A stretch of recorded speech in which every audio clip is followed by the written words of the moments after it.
एक समय की बात है जहां प्राकृतिक सौंदर्य से भरपूर एक छोटा सा गांव बसा था।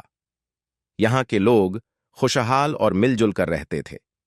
गांव में रहने वाली एक लड़की का नाम वर्षा था, जिसके पास खुदा से दी गई कला थी अपनी कहानियों को ढालने की। उसकी कहानियां ऐसी थीं कि गांव वालों को जादू सा अनुभव होता था। एक दिन गांव में एक अनजान राहगीर चंदर आया।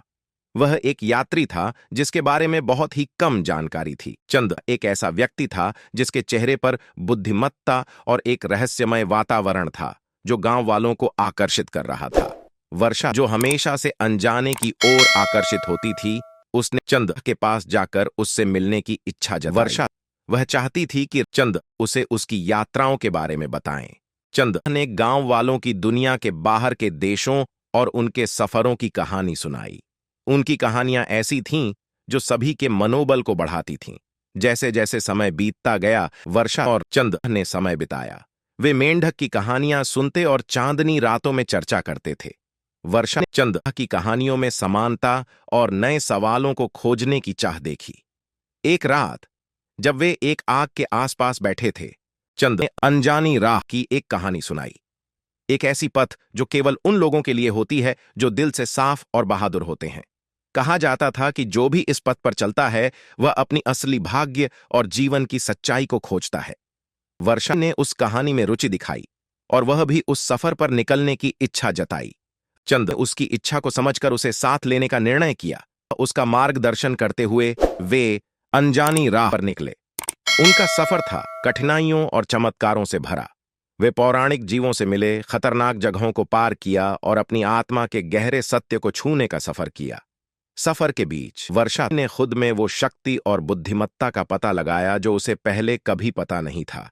चंद के शांत ज्ञान और अथक समर्थन के साथ आखिरकार उनके यात्रा के अंत में जब वे एक शानदार दृश्य पर खड़े हुए, तब अंजनी को यह एहसास हुआ कि अनजानी की सच्ची उपासना कोई भी नया स्थान नहीं था, बल्कि सफर ही था। वो बदलाव, आत्मा की खोज और जीवन का साथ। जैसे ही वे अंजनपुर लौटे, वर्षा ने अनजानी राह के सबसे महत्वपूर्ण सबको अपनाया।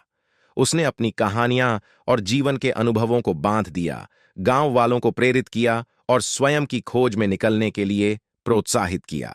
और इसी तरह अनजानी राह की कहानी जिंदा रही, न केवल एक साहसी सफर के रूप में, बल्कि अपनी सच्ची अद्भुत यात्रा में स्वयं के खोज के शक्तिमान परिणाम के रूप में। यह कल्पनात्मक कहानी एक अनजानी राह को एक रहस्यमय सफर के रूप में प्रस्तुत करती है, जो आत्मखोज और व्यक्तिगत विकास की ओर बढ़ने का प्रतीक हो सकता है। देखने के लिए धन्यवाद। इसी तरह की नए नए कहानियों को देखने के लिए हमारे चैनल को लाइक और सब्सक्राइब करना न भूलें। आप हमें कमेंट सेक्शन में बता सकते हैं कि आप किस तरह की कहानियां पसंद करते हैं, ताकि हम रोज आपके लिए नई कहानियां ला सकें।